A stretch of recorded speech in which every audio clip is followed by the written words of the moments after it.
So we really wanted to make this as co-creative as a process, of a process as possible, and actually kind of speak to different actors within the policy space, be it people working in Parliament, people who are helping set the research excellence framework, people who work directly with government partners to get their understanding of what kind of engagement they're looking for, and the kind of mechanisms that they see as beneficial for helping to understand how to engage with them. So from those interviews, we then kind of prototyped some content, ran a co-creation session to get insights on things that might not land as well, or things that don't quite fit, and reframing. So thanks to those of you who are in the call now who were able to help us there.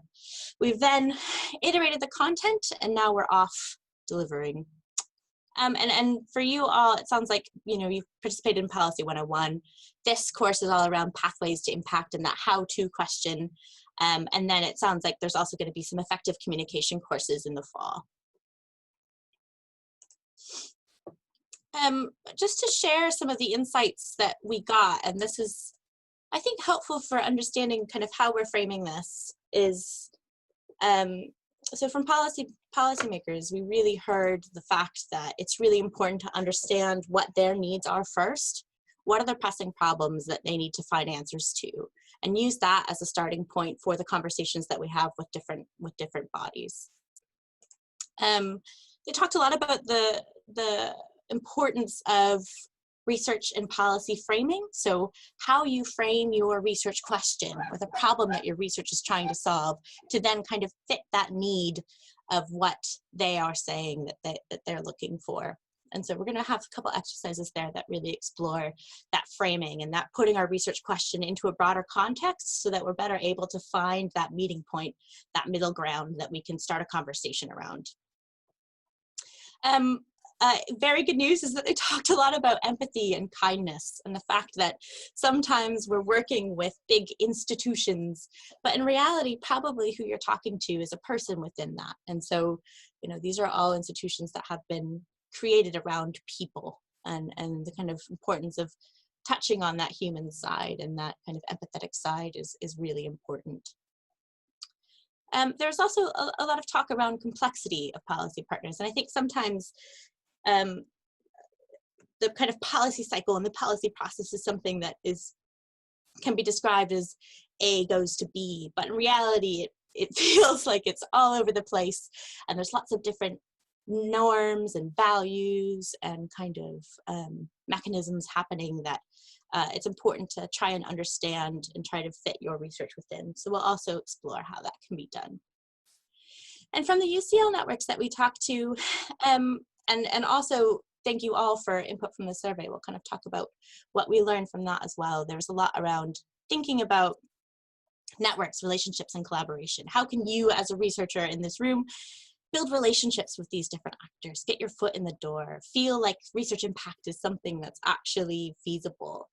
There's a lot of questions around like, what's good enough? What do I need to do in my work? And how is that, is that all I need to do? Or what kind of role do I want to have? And some important key points around confidence and feeling like you're able to have those conversations in a room where you don't know anyone and no one looks like you, and it's a whole new ball game. So hopefully we'll be able to kind of share that practice together too. So we have lots of different materials for this workshop. There are the sessions and these slides, which we'll share afterwards, but also you should have access to a course pack, which has the worksheets and additional resources. I think Gigi's able to share those with you if you don't have access to those, but that's going to serve as kind of a catch-all document where we'll have cheat sheets for different resources, worksheets that we'll contribute to over the course of the day, and be kind of your take-home resource. And we've also set up a Pathways to Engagement Microsoft Teams group, because it's nice to have a space, a virtual space where I'm happy to share any resources that I come across, and we can ask questions and build those relationships together as peers.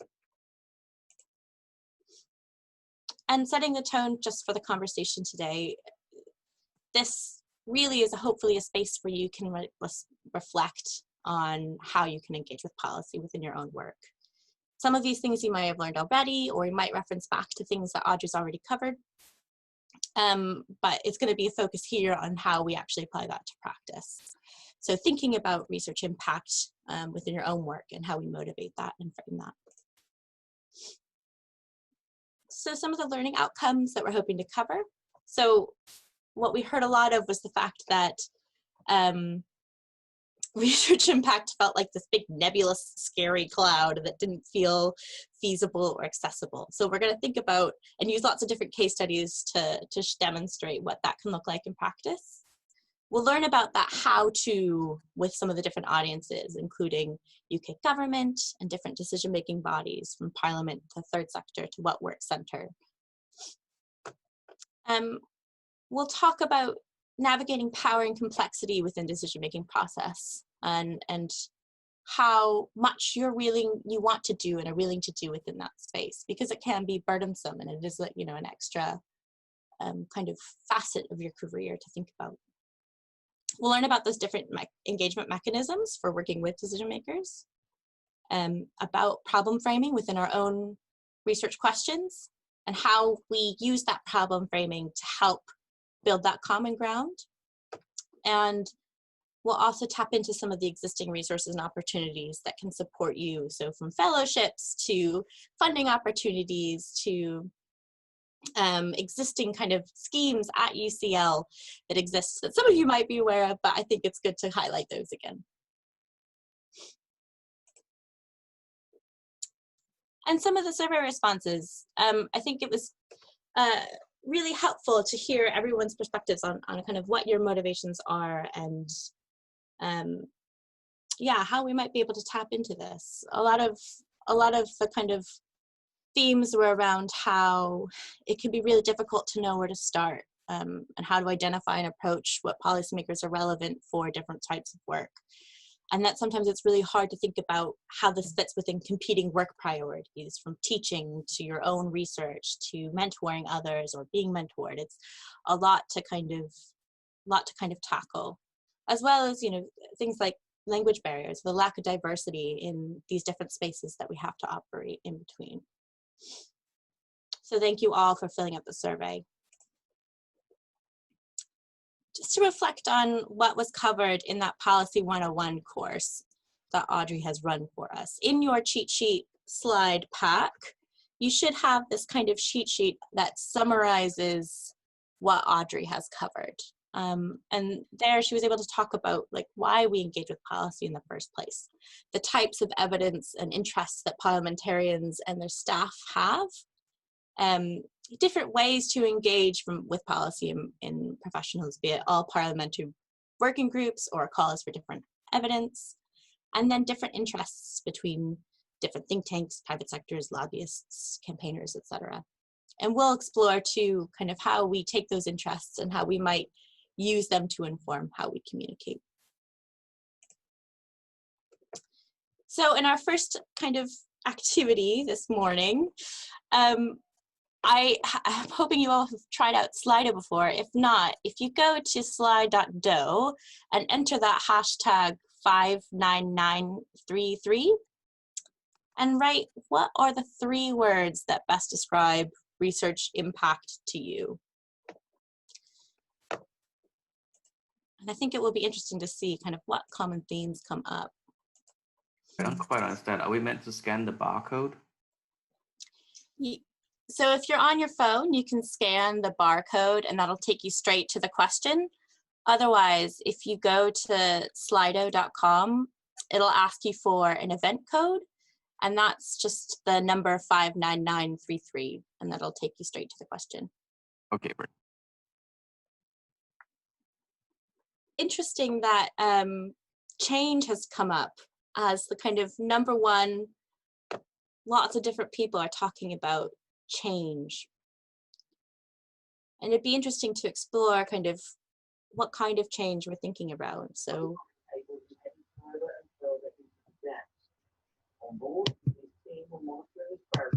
well, I think someone might be off mute. If you could mute yourself, that would be fantastic. change and influence in minds, in different services.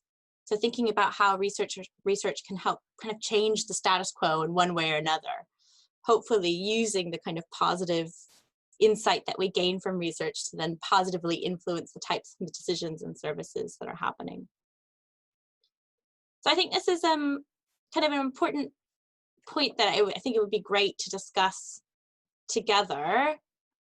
So what we're going to do is do our first kind of breakout groups. And as Gigi said, we're going to be working with the same breakout group over the course of the 2.5 days.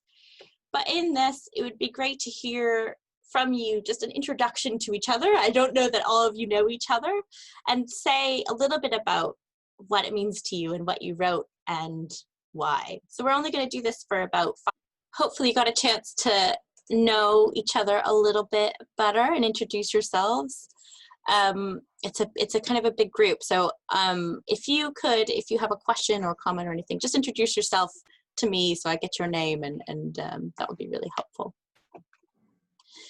So in this next kind of section, we're going to learn a bit about how evidence can influence policy and think about the different ways in which this takes place so that we can think about maybe how that happens within our own work. So this comes from the Best and Holmes framework, and it captures these kind of different generations of thinking on research use.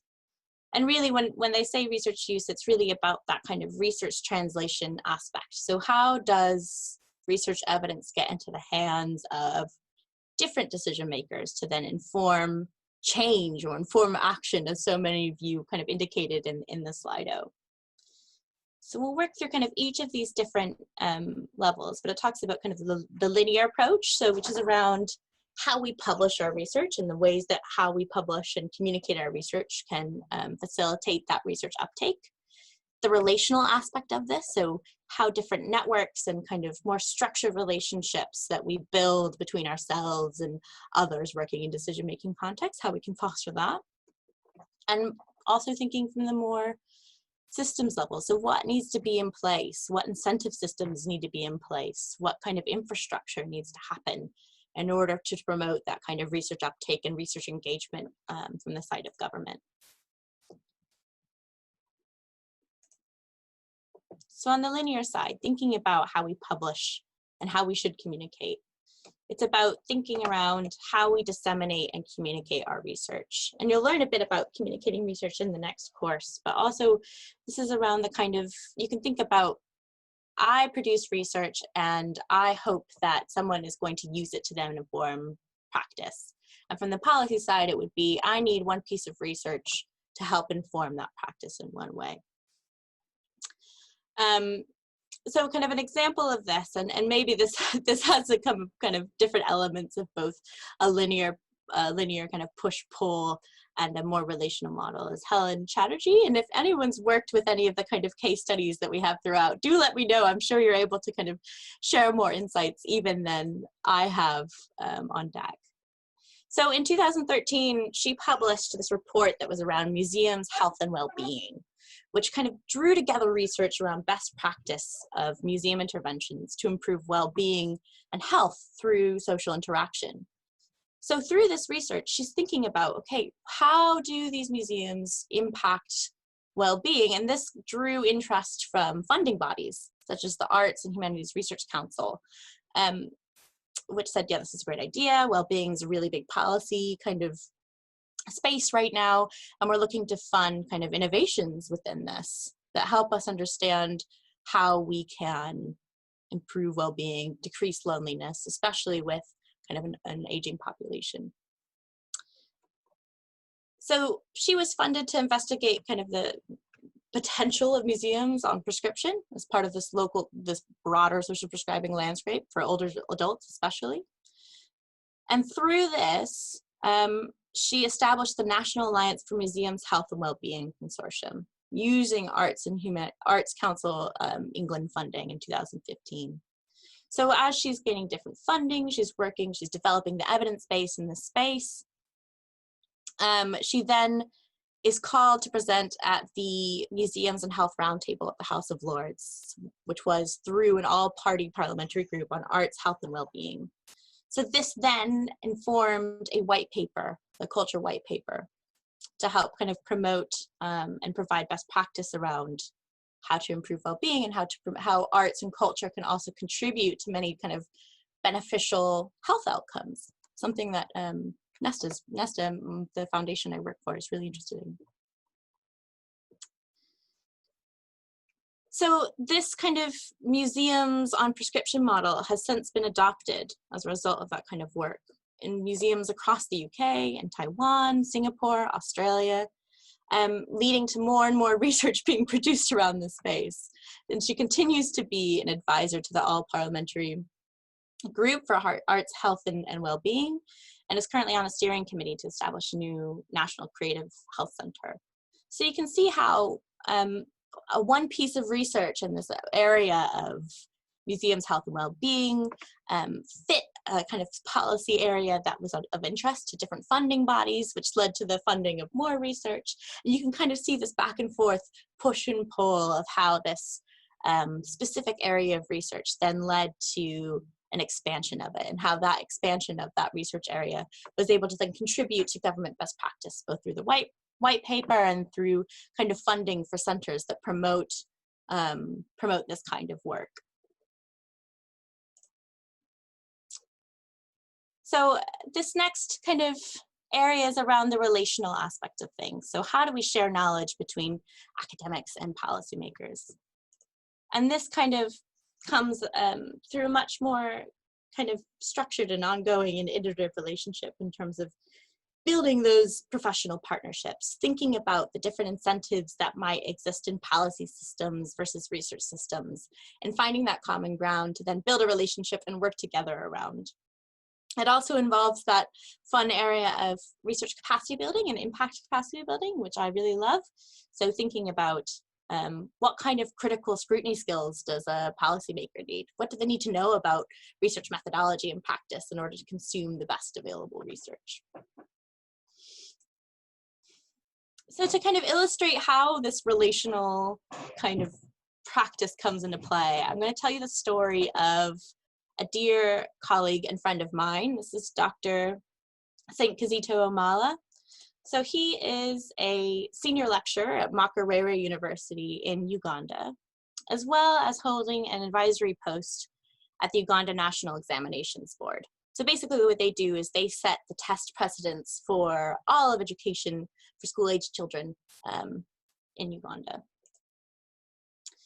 So I met Dr. Kizito when I was working at the University of California, Berkeley, for a research think tank, essentially.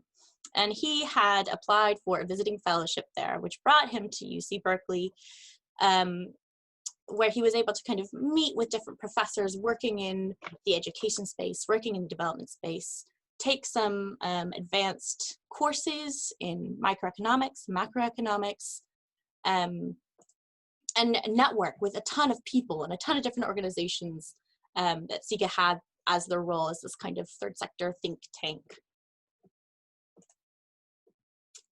And his goal kind of going into this fellowship was that he wanted to take this learning from this fellowship, bring it back home, and think about how he can introduce some of these concepts to both his students within Makerere University, but also if he could have any influence over the Uganda National Examinations Board. He was doing a randomized control trial around teacher transfer. So if there's a kind of a high turnover of teachers within schools in Uganda. And so he had been thinking around how can you transfer teachers from one school to another to ensure kind of continuity of service and practice. So the Uganda National Examinations Board sits within the Ministry of Education, Science, Technology, and Sports, and they're the kind of massive body overseeing all of these different policy areas, specifically within education. And so through his connections at the Examinations Board, he also was able to create kind of personal relationships with people working at that higher ministry. Through SIGA, he was able to connect with JPAL. Anyone who works in kind of global population health stuff might be familiar with them. They run lots of really big, large-scale randomized control trials and impact evaluations across the globe, and have a lot of really great resources for working in development, including on policy impact. So if you're interested in them, I encourage you to check them out.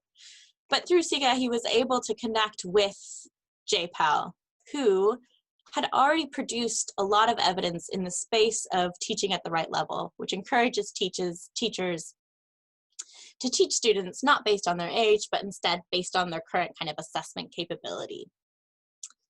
So this is a very kind of long-winded, complicated relational story, just to show how some of these relationships lead to these bigger kind of contributions in the field. So JPAL had this big policy. Through SIGA, he was able to connect with JPAL and help scale up this intervention, this teaching at the right level intervention across Uganda through a big trial. So originally he had been thinking about really that kind of teacher transfer thinking, more about kind of incentives for teachers. And then at the end of the day, ended up working on this field that wasn't exactly where he was working in, but semi-relevant in terms of education within Uganda, and helping kind of really make real-world impact in terms of how teachers were trained across the country. And this next bit is around systems. So what needs to be in place to make these relationships easier, to make it so that funding prospects are easier, so that systematically more diverse people participate both in the research production and uptake space, so that impact is not just incentivized, but made easy and accessible for lots of different people. And you might have seen some of these policy and infrastructure investments. You might have heard of them before. The Research Excellence Framework, I think, is one of the most prominent ones, where basically academics and universities across the UK are mandated to provide research impact case studies demonstrating how their research has been impactful. And I think most of you may not be at the stage where you have to provide these yet, but it is kind of a step in that direction of making this a priority within academia. The areas of research interest, I think Audrey might have mentioned these in her course as well, are produced by this body called Go Science, whose goal is to take the kind of evidence needs of various government departments and turn them into questions that government needs answering. So this is a goal kind of from the evidence demand side of saying, okay, how can we come together to create a question that might be able to be answered by research? And there's also lots of different kind of prizes and funding opportunities within this space that require impact as part of that. And I think that came out as part of the survey too, is that impact funders really kind of need this. You need to demonstrate and be able to communicate why this research is important, not just as a contribution to the academic literature, but also to the kind of broader society as well. So there's the Celebrating Impact Prize from economics from the ESRC.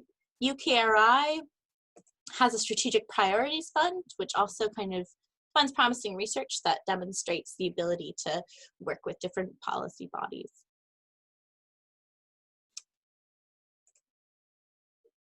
And I think we can see, and this is kind of to bring up the big tiny elephant in the room, is around COVID and how this has completely shifted really some of the thinking that we have around research production and responsiveness, and the standards that have been used to then inform government decision making, or if some people might argue not inform decision making to the extent that we might like. And so I think it would be great to hear kind of your thinking around how you've seen COVID affect the kind of research funding landscape, as well as, thinking about the SAGE expert panel in itself, this scientific advisory group providing the best available evidence to government on what we know around COVID, or the fact that it's really turned into this kind of rapid fire increase in different rapid evidence assessments that need to be really responsive to the current kind of evidence questions within COVID, and that range from that cover a wide range of disciplines, from psychology and human behavior to epidemiology and public health learning. I wonder, does anyone have kind of any thoughts or observations around how COVID might have changed the current research landscape? Can I say something? Yeah, of course. Yeah, so from my perspective, this has been quite interesting because I'm from the Institute for Global Health. So I'm a postdoc at the Institute for Global Health, and our institute, the former director for our institute is Anthony Costello, and lots of people in our institute have been involved with SAGE group and the government advice on COVID-19. Mm-hmm. It's just really interesting to see how, now that, members of the original SAGE group sort of lost trust in the government's ability to take up the advice and establish an independent SAGE group, that we suddenly have sort of like two conflicting channels of advice on the government, sort of an internal and external channel. And that sort of also get mixed in with the sort of broader politics of the government trying to manage public perceptions of the government and the broader politics of it. So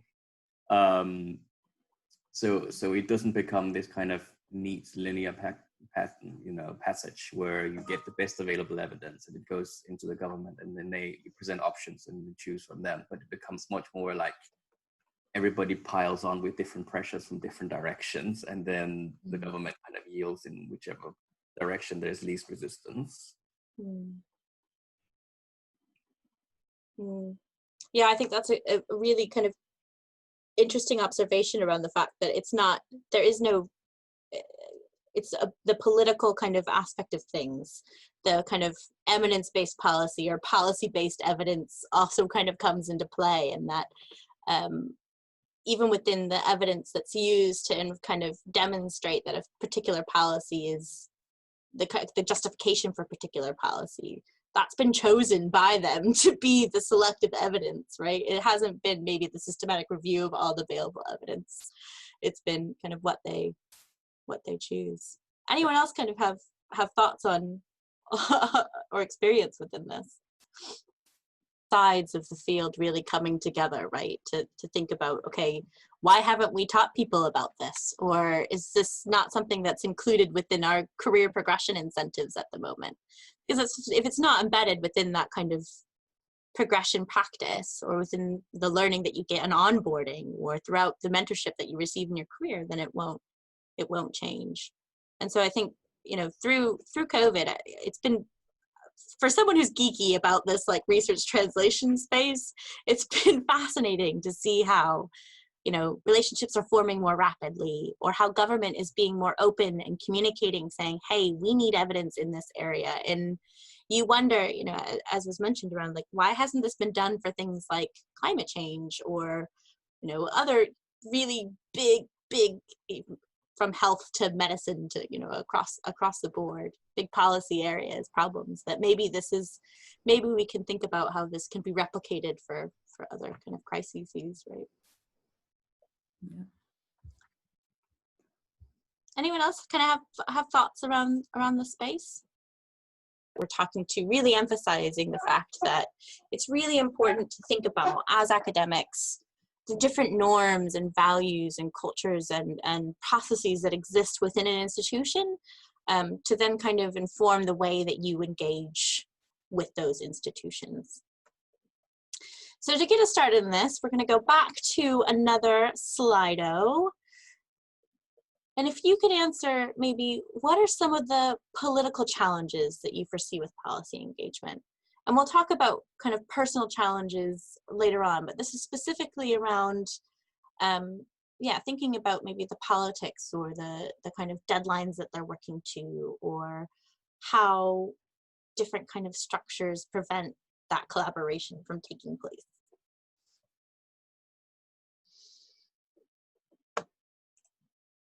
Being too young is standing at the forefront. Silo mentality, yep. Does anyone want to kind of talk about that element of being too young? What they kind of mean within that? I imagine, I think, I'm a young researcher myself in many ways, and I think I feel this kind of like, what do I know? Who am I to present on this specific kind of topic? I don't have as much experience as the people in the room, or as knowledge as those people in the room. So who am I to kind of present this different wisdom on research impact and knowledge exchange? I feel that quite a bit. Understand how to get started. Yeah. I think this is something that I saw quite a bit about in the survey too, is that everyone felt really motivated to do this, and that they felt research impact was a really important part of their roles. But it's hard to know what to do and how is that accessible? How can that be actually doable and feasible for me and my work? And whoever kind of wrote that the dead don't vote, if whoever wrote that might be willing to kind of share with me what that's about. I work on a study looking at end-of-life care for people who will die from or die with dementia, and part of some early conversations we've had with people who work in policy is that if you've got the power of the vote, then you get people interested, and because we're end of life and people are dying with dementia, those people tend not to be able to speak for themselves because the dementia is too advanced, and also they don't have any sort of political value. So that's something we've faced, and something that I think probably we need to think about.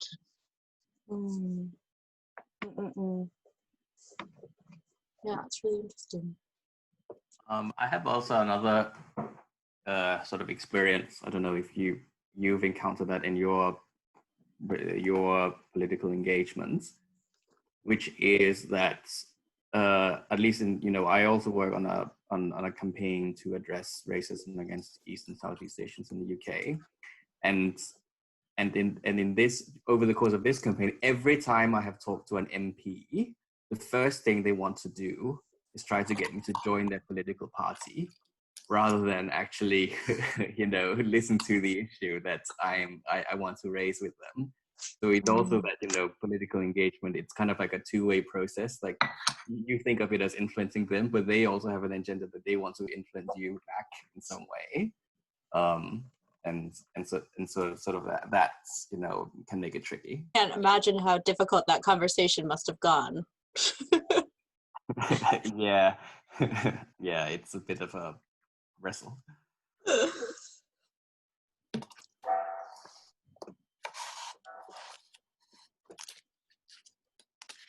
Anyone else kind of want to share what they've written? So here's some of what we've certainly thought about, and maybe some of this kind of reflects in the work that you've done as well. Is the fact that there are so many different actors with different incentives, like MPs who decide that their incentive is to convert you to the Tory party or the Lib Dem party or whatever it might be. As well as, they've got different political cycles. They want to be re-elected in the next year, so they're thinking about what kind of policies are hot topics right now and might be really beneficial for my constituencies. But also kind of on a different level too, it's thinking about the difference between universities as institutions and policymaking institutions in general. So, as researchers, we're focused on our career growth. Maybe we're thinking about how we can publish peer-reviewed journals, how we can produce rigorous evidence that's innovative and that answers innovative kind of research questions, versus that kind of political incentive of I have to deliver on these policies by the end of my term. So sometimes operating within those different incentive schemes means that it's hard to find that different incentive ground, or that kind of amazing match with what those current needs are, besides having you join their political party, and what your research areas are.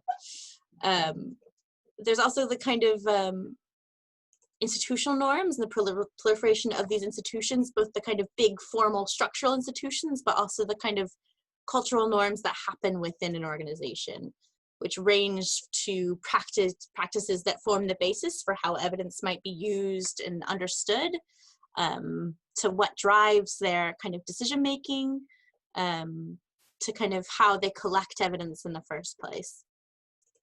So, for example, I was working with different local authorities in the field of children's social care. I was working with them to help them think about how they use and collect evidence and how they might engage with different universities. And time again, the number one factor that drove their decision making and the number one source of what they considered to be evidence for them was the Ofsted regulatory rating. So they wanted to see how other local authorities had been able to achieve the excellent or outstanding rating, and used their practice as the basis for their work, not necessarily the most rigorous recent research around child safeguarding or child protection. This is the policy networks areas is something that I think it can be incredibly problematic, and that it's kind of like the old man's club in terms of people relying on the same usual suspects to inform their work. So probably inward, especially for, older white dudes who are in decision-making environments, who kind of focus on old trusted relationships. And so I think what we can start thinking about here is how we might be able to form policy networks and create trust with new visions and new insights, and increase the participation of the members of who are in those policy networks. Core beliefs. So we might have run into this before if you've communicated with different decision makers on particular areas. There's a tendency for well-established ideas to serve as the kind of the core belief of policymakers and serve as the kind of paradigm in which they operate, and that tends to dominate the discussion. So that can kind of provide the context for policymaking. It can influence the levels of receptivity to new policy solutions. So you might think around something like reproductive health, and whether this should be something that's state funded as an ideology versus the evidence around that. And unfortunately, that's something that I'm from the US, and fortunately not all the states have gotten on board around that, but there's a current value or ideology around that dominates that discussion, and that no amount of health or well-being evidence or anything can change that. And events. We've talked a little bit about how COVID has changed this demand kind of interaction, but also usually if there's like an event or a crisis, that'll spark that investment in that particular area, although nothing to the degree kind of is what we've seen recently. But for example, kind of knife crime is something that we've seen in the UK, where lots of kind of news around how problematic knife crime is in and around London and other metropolitan areas. And that led to kind of £500 million investment into a new What Works Centre to help generate evidence and inform decision making around this area. So I think an important part of this kind of conversation is to think about the social constructions of both academic knowledge production and consumption. So from both sides of the table, how are our constructs and how the way that we see the world influencing the way that we both produce different forms of evidence and how they will be consumed? Any art history nerds in here recognize this rhino? Yeah, I went to the Dürer exhibition last year at one of the galleries. So, yeah. Oh, great!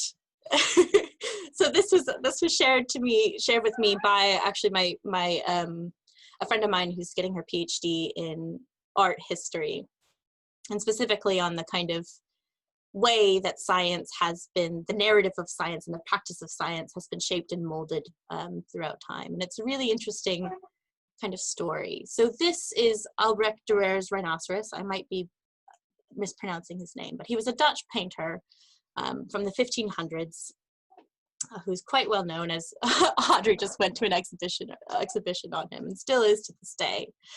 But this is a wood print that he developed based on an unknown artist's light sketch and description.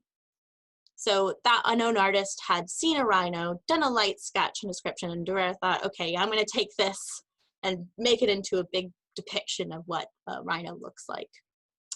So his interpretation, although not necessarily anatomically correct, I'm not sure if, I don't know if any of you have seen a rhino, but I think this one's got a couple extra frills. There's a unicorn horn here. There's some like plates. It almost looks like it's about to go off into battle of some sorts, like it's geared up and ready to go. But this depiction of it ended up being adapted into encyclopedias and rhino images for centuries, hundreds of years. This is what a rhino looked like in Europe, basically helping form the general public's like notions of what a rhino was and what a rhino looked like. So it was based on the first ever rhino to come to Europe, that light sketch that he had taken from. And so most people's only vision of a rhino was what Dürer had portrayed. But this had been manipulated by his own construction of what a rhino was and his own incentives, which were, I'm an up-and-coming artist. I want to demonstrate my attention to detail in my woodcuts by combining all of these different little swirly gigs and adding a little horn here and there. Even though it wasn't inaccurate. So I think this is to kind of demonstrate that even our own understanding of an objective truth has been influenced by those who control how knowledge is funded, how it's created, how it's manipulated, and how it's brought into the present manifestations that we see today. So I think it's just an important reflection tool, and I share this with the policymakers that I work with too, around how our own experiences and contexts and values influence the interpretation of what we consume and may bias the way in which we interact with our different environments. And so I think it's important to ask, you know, how have these constructions essentially influenced the environments that we're operating in? How might we be able to reflect upon our ideas and where they've come from, and how these notions of evidence are constructed in the first place? I think, as we know, sometimes the rules and the cultures and the norms and the institutions that we're interacting with, those rules of the game are ripe with different forms of inequality. And who creates those norms and who participates in both policy and academia. It's led to, you know, sometimes the mass erasure of intellectual and activism history and marginalized forms of knowledge. Interestingly, and I'm from Northern California, where the kind of massive wildfires have been rampant recently. And I don't know if you've seen some of the pictures of the kind of orange blacked out sky. But it's brought back to attention some of the Native American practice that was wiped out a couple hundred years ago around controlled burning, and knowing that that's what the natural ecosystem needed was that controlled burn, and that redwoods require that to kind of, it brings them nutrients into the soil. And so that indigenous knowledge is being brought back into practice in Northern California, so that instead of expecting these massive wildfires to happen every year, they're instead bringing back that knowledge to control the fire spread.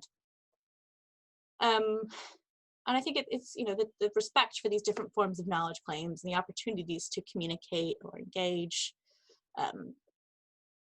are likely kind of dominated in spaces by white men, and some kind of, and that kind of network effect of MPs relying on the usual suspects in the space. So some pretty stark kind of statistics around this. The fact that between 1997 and 2012, 85% of independent policy advisors were male and 98% of those were white. the kind of disproportionate amount of expert witnesses being men. And also there's something to be said here as well about the kind of place-based concentration of resource and attention is given to the kind of England, Oxford, Cambridge, golden triangle of universities as opposed to kind of a more diverse geographical spread as well. And I wondered if anyone kind of has stories of around this or has kind of felt this in your own work. It'd be great to kind of hear your perspectives.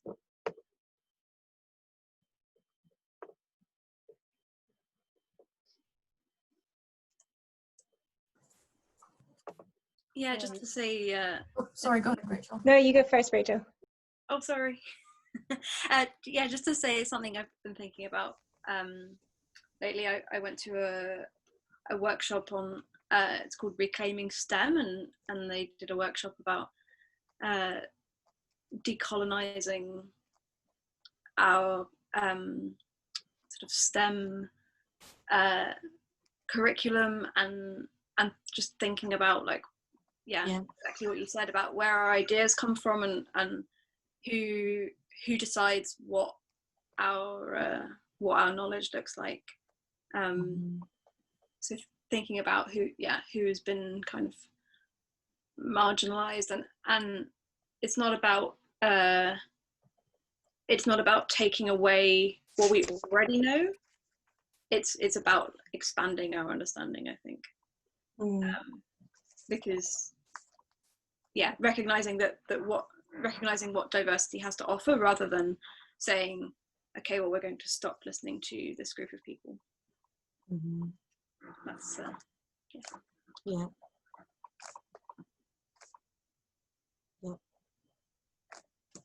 Anyone else want to reflect?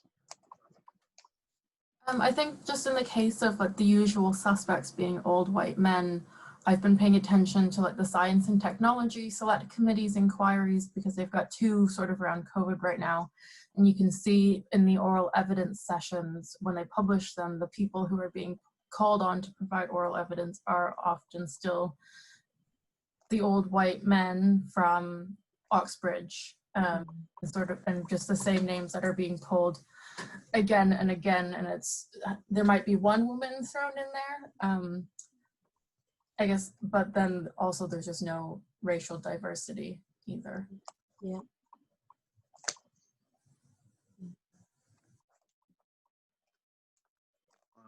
I can speak to this a little bit. I don't want to like hog the microphone. So No, please do.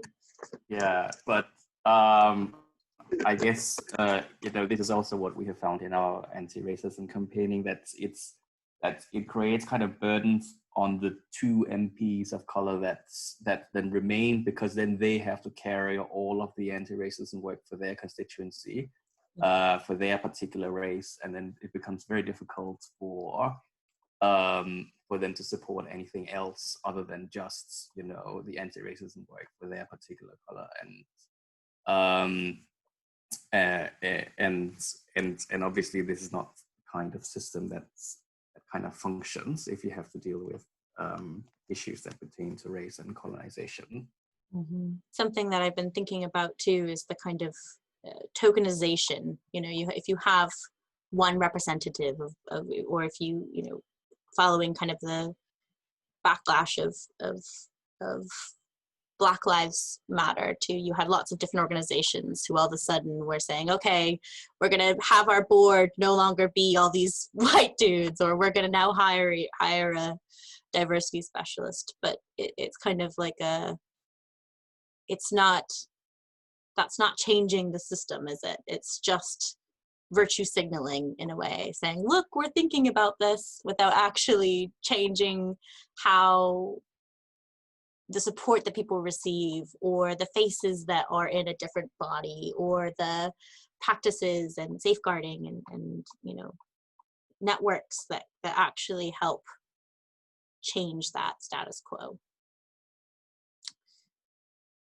I have a question which is maybe more rhetorical than something I'm expecting an answer to, but yeah, I was also thinking along the lines of the kind of tokenism and virtue signaling, and I wonder how we go beyond that in terms of if you are the only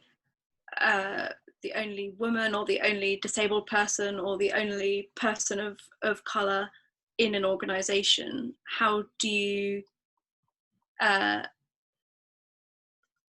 sort of demonstrate that you're not just there as the token representative of your marginalized group without taking on that burden of all of these extra bits of work that need doing to kind of overhaul the system? And how do you sort of demonstrate your, I mean, not that you should have to demonstrate your worth, right, but I think there's that emotional burden as well of kind of you're then there as a representative of this group that you belong to, so you feel like you need to do more.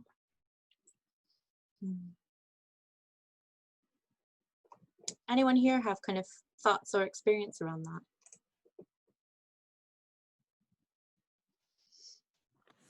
I think up to a certain extent, because as a woman, I have faced that as well. When, you know, occasionally my very well-respected colleagues have called me into a meeting because I'm a woman or a recruitment panel or something. And I think the important thing is to make our decisions without that in mind. So I think I've made peace with myself in a sense by thinking that I can't change anyone around me, but I can change the way that I make my decisions, and they will do what they will do. Everybody else will do what they feel is the right thing to be doing. But I don't need, in my level of responsibility and the decisions that I make, I don't make decisions like that. So I think that's the area that I control, and I can instill good values in the teams that I am involved in, rather than try to change the females many times and the male colleagues that I have who see things like that. I think that's a waste of time in a sense, because these are very deep-rooted and deep-seated sort of beliefs, and there's a discussion also as to, you know, is it my job to change these things? The institution that I'm working for or collaborating with is accepting it. I'm not saying my personal choice is that they shouldn't be thinking like that, but is it for me to change things? So I think it's down to the decisions that we make and the areas that we control to just put forward the new culture and the new way of thinking and behaving.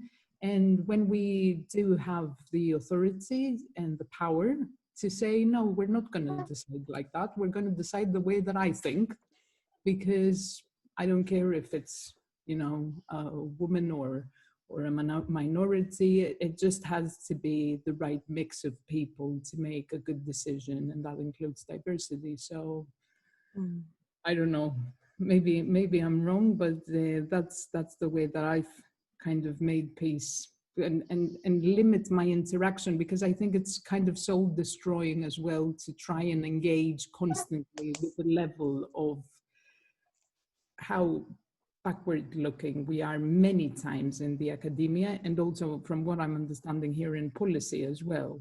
So it is focus on the productive things where I can make change, rather than, you know, not changing things that, trying to change things that will never change, actually. That was beautifully put, thank you. Absolutely brilliant. Anyone else have a kind of something to share on this? So I think something that oh, sorry. I wanted to share with you all all of the, or at least this is a handful of the work that UCL is doing around this space, seeing and knowing that there is a problem both in representation in academia and in STEM and in the types of knowledge and people that are prioritized within this space, but also kind of from the policy side as well. So you might have, is any of this familiar to anyone? Besides Audrey, maybe. Yeah.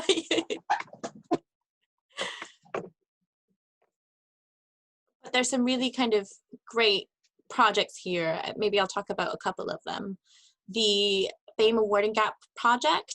So this is a project that's aimed to address the disparities in outcome and experience of undergraduates from Black, Asian, and minority ethnic backgrounds. There's the kind of race equality steering group, so promoting equality for BAME students by providing timely input on university plans and strategies and policies, and thinking about how those can be informed from a more diverse group as well. Something that we asked quite a lot about, kind of in response to Rachel's question too in our interviews, was around specifically that question of, you know, how do I make sure that I'm not just there as kind of the token or a representation of this group. And something that came out repeatedly in interviews is around the benefits of having a great mentor in this space. Someone who can speak not just to the work that you're doing, but can speak to that experience of walking into a room and being a representation of something or someone. So there's this B Mentor academic mentoring screen. So it's cross-institutional, and it has kind of a sign up here. We'll share all these resources with you in case it's something that you're interested in. But I think UCL is doing a great job in thinking about this and putting together resources and challenging status quo a bit when it comes to this. I don't know, Audrey, if you want to speak to any of these as well. Yeah, I think the B Mentor, I've looked into it, and I think because I wanted to see if I could join it myself, but I think it was limited to more people who are already in an academic track. So I'm not sure how relevant it would have been for early career researchers, but I know BAME Awarding Gap toolkit, that's something that's been rolled out across UCL. And I know that different departments, I think, are trying to get more mentoring schemes available. But it's just a matter of getting those organized. But I don't think if people were interested in getting a mentor, you also don't need to do it through any kind of formal program. Yeah. Because I've actually approached 2 people about forming a mentoring relationship, and it's not within any of the sort of UCL branded workshops. It's just been through sort of my boss, and for you, it might be through your PI, asking them, you know, if they know of anyone who, you know, doesn't work directly with you, but who might have the experience and sort of the knowledge and skills that they could sort of sit down with you once a term, and you can, you know, talk to them about things. Yeah, that's awesome. Thanks, Audrey. So I'm conscious of our time and want to make sure that we have a break. So I think in response to some of these kind of challenges that we've just been discussing around some of these norms that are hard to break, the lack of representation in a lot of these spaces, there is kind of increasing evidence around what we can do and the ways that we can navigate those spaces. So the first is around understanding those political environments and their particular choices. So understanding maybe what counts as evidence for them. Who are these policymakers? What are they like? What are they interested in? And what's driving them? But also while also reflecting on like what's driving you as well. I think it's important to consider that policymakers make decisions based on different notions of what evidence means. Evidence can mean for them an expert coming in and telling them something on a particular topic. It can mean their constituents' patterns and desires. It can mean so many different things. So, you could talk about different stakeholders or contexts that might drive this decision, and all of these different kind of bubbles you might be considered to be different types of evidence that decision makers are focusing on to make a decision. And the reason why evidence is being sought in the first place is to reduce the ambiguity for decision making. It's to reduce that choice overload and help focus on the policy or practice that needs to be put into place. So just in that process of deciding what different types of evidence to use within that decision is a really highly political process, to an exercise of power, really, to determine who describes the world, what kind of insight is put towards that decision making. And so I think that's really important to consider, is that and I think this was mentioned by someone earlier, is that this is very political in terms of what evidence that they choose. So as researchers, our task is not just to kind of summarize what we think is the best evidence per se, but to frame those implications in a way that's policy relevant and in a way that fits that demand.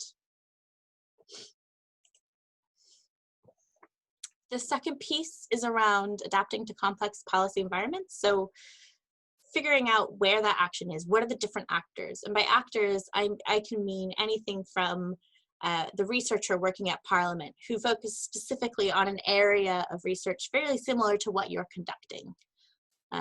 Maybe some of the rules, so you can think about what are the political cycles within UK Parliament, and how can I tap into those different cycles to know when there are those windows of opportunity for me to present my evidence, or when they might be calling for that evidence. So learn the language and currency. This is a little bit difficult, but thinking about, what do they care about?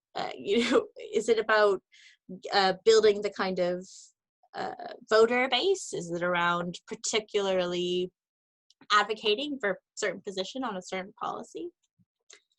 Kind of building that trust and forming alliances that then change the status quo of who it is that decision makers are tapping into to then make those decisions. And also thinking about events. So thinking at how events like COVID can help shift and provide new opportunity for us to be responsive to what government needs. I wanted to show this kind of appraisal and evaluation cycle. It's called ROMEF. I'm not sure if anyone has heard of this before, but this is essentially the process through which government is set to make decisions around services, around policies. It starts with the kind of rationale behind why a particular program or policy is needed, as well as objectives for that. They then appraise the different options available to help solve that kind of problem at hand. There's then the kind of implementation and monitoring. So how is this new policy or service going? An evaluation of that. And then feedback back into the problem itself. And you can think about how evidence might fit into all of these different stages. So, research conducted around a particular problem can feed into that rationale or that motivation as to why a change in service or a new policy is needed in that area. Maybe it can help specifically with objectives and help give guidance on the types of outcomes or indicators that government should be paying attention to. What's feasible within the service change? What would we expect to see? How can your research help inform that piece? The appraisal bit is thinking about different kind of innovations within a particular space. Some of you might be working on research that has different kind of, different interventions or different options that address the same problem. And so government's thinking about the same thing. If my problem is low education rates, what are the different intervention rates, and how am I going to appraise those different options and their relative strengths to then decide which one to implement? And so a lot of this appraisal process will also include commissioning different evaluations around those particular projects. So this cycle is great, but if the title of this section shows anything, it's that the reality can be much more complicated than this nice, clear, linear process of research use and translation. And we don't need to kind of read all of this, but you can see some of them and how they might connect with each other. And this is a great kind of resource from the Institute from Government. So things like tokenistic consultation or path dependency, so sticking with a particular policy idea and not being willing to hear new evidence of whether or not it's effective. Solutions looking for problems, so people starting from this big hot fire innovation instead of actually thinking, okay, what's the problem at hand and will that innovation actually work for solving that problem? Another kind of crucially important piece of the puzzle is the fact that policymakers are bounded rationality. Oh, cannot say that today. So basically they're operating on different heuristics, from status quo bias to the Dunning-Kruger effect, which is the more you know, the less you think you know, and the less you know, the more you think you know, something along those lines. So really, they're looking to reduce that uncertainty. They're looking to reduce that cognitive load. They're looking for answers to those questions. So us as researchers, our goal is to help reduce that ambiguity for them, help frame different problems, help persuade different kind of research action or research problems to focus on, and tell stories around how our work can be meaningful, impactful in policy and practice. And so to demonstrate this point, we have a bit of a virtual pub quiz in which we'll be exploring kind of some of the biases that come out of different problem framing and thinking about how we define our questions and how those are posed can really have an influence on that uptake. So we're going to go into breakout rooms again, and the goal is going to be, over the course of maybe 7 minutes, come up with 2 different answers to each of these questions. The first answer is going to be, what do you think the actual answer is? So what's the real answer to this question? And the other one's going to be, what do you think the UK-wide perception of the answer would be? So if you surveyed the whole UK, what would they say the answer is? So reality that you come up with as a team, and then what you think the UK-wide perception is. We're then going to come feed those back into this group, one team at a time. And I should say, as you go into your breakout groups, maybe select one person who can serve as the feedback person for the 2 different answers that you come up with. Any questions? And that the framing of the question can even influence the way that we answer it. Sometimes, you think, how many do you think affiliate themselves instead of how many you think do not? So, yeah, and the definition of religion is something that can be explored upon, and also the affiliation. So what does it mean to actually be affiliated with a particular religion? All of these kind of definitions and measures are things that need to be specific in order for us to come up with an answer. And also thinking in the back of our head, again, what's the policy question that they're trying to answer by working with this question? And kudos to those who asked about what geography is this taking place in, what's the survey that this is being drawn upon for this. It's from this group that's called the Perils of Perception, talking about the ways that even group dynamics, the way a question is formed, different terminologies can lead to kind of perceived truths instead of the objective truth. So within our work, and if for those of you who had the 3rd question, here are the answers.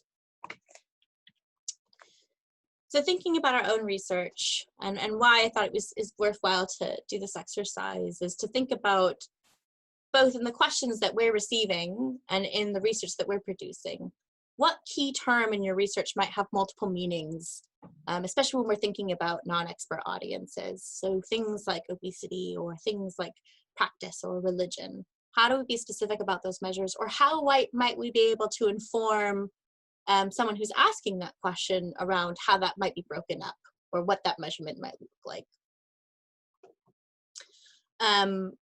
And also thinking about the way that we frame that question really has a difference on the kind of response that we're going to get in terms of ease and accessibility.